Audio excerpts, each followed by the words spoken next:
edukasyon ay hindi lang tungkol sa pag-aaral, kundi pati na rin sa pagtutulungan. Ngayong taon, ating ipagdiwang ang bayanihan sa pamamagitan ng pagbabahagi ng kaalaman, pagtulong sa kapwa, at pagdisiplina sa sarili.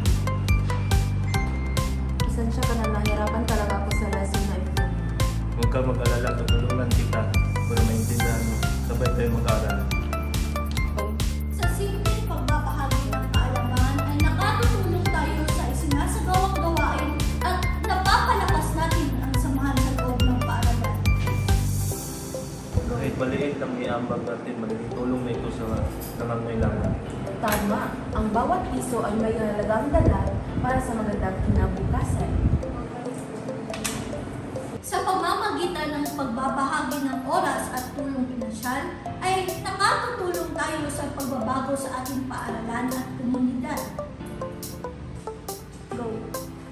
May klase tayo ngayon, ba't di ka na tayo uniform?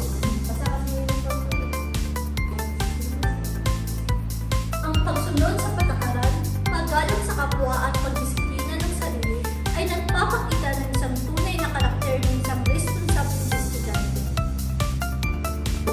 Tandaan, sa pagbabahagi ng kaalaman, pagtulong sa kapwa at pagpapakita ng disiplina ay nagiging inspirasyon sa iba.